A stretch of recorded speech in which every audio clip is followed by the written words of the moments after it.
Esta semana tuve la oportunidad de participar en un seminario que impartió la Conferencia del Episcopado Mexicano para los voceros de las diferentes diócesis del país, un curso que tenía que ver con el manejo de crisis y la comunicación de los mismos. No puedo compartir por este medio el contenido de este seminario por cuestiones de confidencialidad, aunque sí puedo hacer un par de reflexiones acerca de dos puntos que tocamos ya al final en una charla de salida.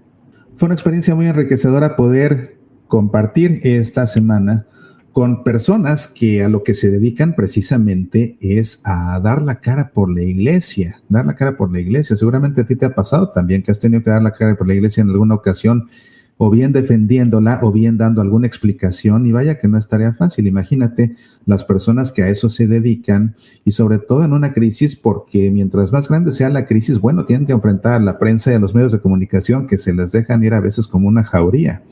Qué difícil, pero qué tarea tan importante ser los portavoces de los obispos, los portavoces de las diócesis. A fin de cuentas, son también portavoces pues de la iglesia local, ¿no? Qué tarea tan importante, y por eso es que fue una experiencia muy enriquecedora, aunque yo no soy vocero de una diócesis, tuvieron la gentileza de dejarme participar, porque yo participé realmente desde afuera de México y participé como periodista, pero sí que fue una experiencia de mucho aprendizaje y muy enriquecedora. Y las dos reflexiones que saqué al final, bueno, la primera tiene que ver con un problema que se comentó, que es un problema muy grande que tenemos en la Iglesia Católica actualmente, y se trata de los grupos y las personas que, presentándose como católicos, comparten información que confunde, que malinforma y que incluso pone a las personas en contra de la Iglesia. Y vaya que esto es un gran problema, porque ¿cuántos no hay que abren su canal en YouTube o que abren su blog y comienzan a escribir y que se presentan como católicos y que de hecho, si son bautizados, legítimamente lo son? Todo bautizado es católico, pero que lo que presentan ellos como información o bien no es consistente con el Evangelio, o bien no es consistente con lo que la Iglesia enseña, con el magisterio de la Iglesia, o bien no es fiel al Papa. Mira, simplemente pensemos en un grupo muy dañino que se llama algo así como Católicas por el Derecho a Decidir, que es un grupo de señoras que se dedican a promover el aborto, pero se presentan a sí mismas como católicas. Si están bautizadas son católicas, aunque por promover el aborto y de esa manera además pues están excomulgadas, eso es claro. Pero al presentarse como católicas confunden a muchas personas porque piensan, bueno, pues es que estas señoras si son católicas y están a favor del aborto, pues significa que a lo mejor el aborto la iglesia sí lo admite o lo permite en ciertas condiciones o bajo ciertas circunstancias, cosa que no es cierto. Pero lo mismo pasa con muchos otros que también se presentan a sí mismos o como comunicadores católicos o como evangelizadores católicos o hasta se dicen ellos mismos predicadores católicos, y que igual su mensaje es diferente del Evangelio o es diferente del magisterio de la Iglesia o que está en contra del Papa o las tres juntas. Y son grupos y personas que arrastran y que confunden ni siquiera a miles, sino a millones de personas, y eso es algo muy peligroso. Y usualmente son personas que se dejan confundir porque tienen una escasa formación religiosa, hay que decir las cosas como son. Entonces, un tema que yo expuse en este foro, que es una idea que yo tengo, que ya he expuesto también en otros foros, es el hecho de que la Iglesia Católica debería, a los que nos dedicamos a la comunicación católica o a la evangelización en los medios, debería o bien a través de sus oficinas de comunicación o bien a través de sus comisiones de evangelización, darnos una acreditación que precisamente nos avale para que cuando alguien vea lo que escribimos o escuche lo que decimos, tenga la confianza de que lo que estamos comunicando está de acuerdo con la Iglesia, es consistente con la enseñanza de la Iglesia, es consistente con el Evangelio, es fiel al mensaje del Papa.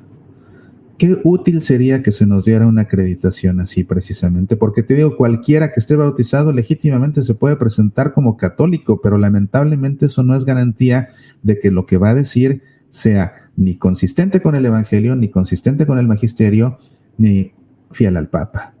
Ojalá que esto se pudiera hacer. Entiendo que es una tarea difícil, aunque con buena intención y ganas de hacer las cosas es posible. Y ojalá que esto se pudiera hacer, porque creo que sería de mucha ayuda y que sería muy necesario. Es algo yo que considero muy necesario en estos tiempos. Y otro tema que me vino a la cabeza como tema de reflexión y que quiero compartir contigo es saber dónde obtener información fidedigna sobre la Iglesia Católica.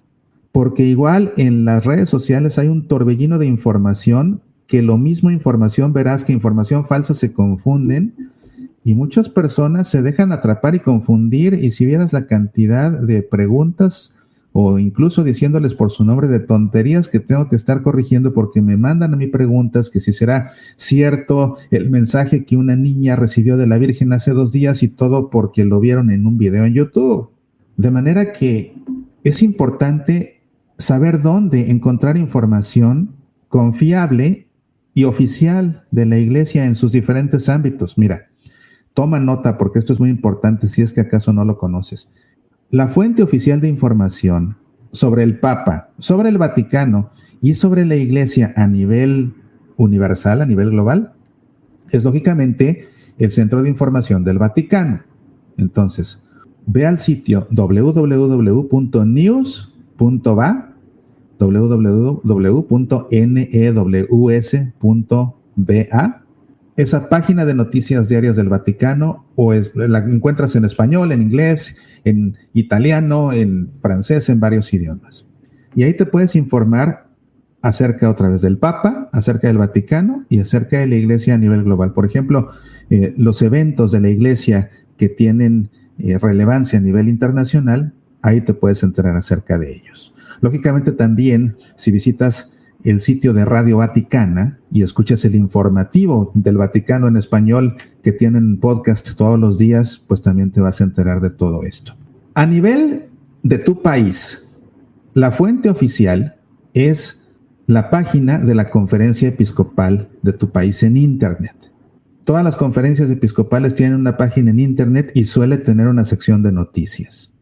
Entonces ahí puedes enterarte de información, por ejemplo, de que ahora con el coronavirus, que a nivel litúrgico, que el saludo de la paz se elimina o se deja o se cambia la forma de hacerlo. Eso lo disponen en las conferencias episcopales, entonces ahí te enteras. O también de otro tipo de información importante. Por ejemplo, si estás en México, tienes que visitar la página de la Conferencia del Episcopado Mexicano, www.cem.org.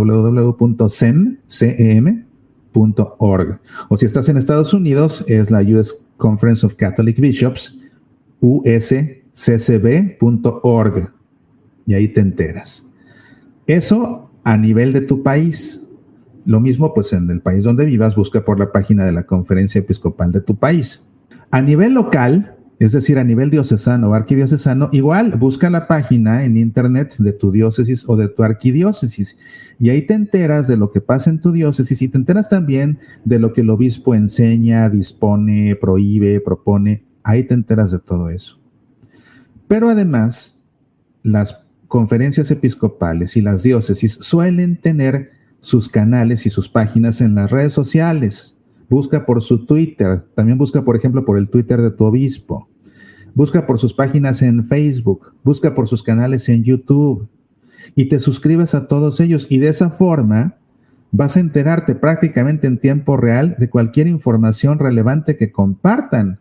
Y la publican en las redes sociales y te llega de inmediato. Y ahí sí, para que veas esa información que bien harías en compartir con tus amigos, porque estás compartiendo información valiosa, información confiable, información oficial, información que hace bien. Así que esas son las fuentes oficiales. Las fuentes oficiales no son Así Prensa, ni Zenit, ni Catholic.net y para el caso tampoco Semillas para la Vida. Aunque ciertamente que las agencias noticiosas serias, como Así Prensa, como Zenit, como Catholic.net. En mi caso, no somos una agencia noticiosa, aunque sí compartimos bastantes noticias a través de nuestros diferentes programas. Lógicamente que todos nosotros, siempre tenemos el cuidado de que todo lo que informamos esté basado en las fuentes oficiales de la Iglesia, precisamente. Pero mi sugerencia es que una vez que lees un artículo en cualquiera de estas fuentes, lo cotejes, vayas a la fuente oficial, busques por esa misma información y ahí cotejarás que sea preciso lo que se comunicó, que esté completo, tal vez aprendas otros detalles que también complementarán tu información. Así que vale la pena que tengas claro que las fuentes oficiales son las de la Iglesia, o la del Vaticano, o la de la Conferencia Episcopal de tu país, o la de tu diócesis. En verdad que hay mucha información equivocada, en verdad que hay muchos grupos y muchas personas que se presentan como católicos, otra vez con derecho por su bautismo, pero que solo confunden. Aprende a identificar a los grupos y a las personas confiables, y las señales son esas tres: que sean consistentes con el Evangelio, que sean consistentes con el magisterio, y algo muy importante, que sean fieles al Papa. Con estas tres garantías no debes preocuparte. Pero como quiera que sea, insisto, aprende a buscar información y a compartir información de las fuentes oficiales de la Iglesia. Así no hay pierde. Mauricio Pérez, estas son Semillas para la Vida.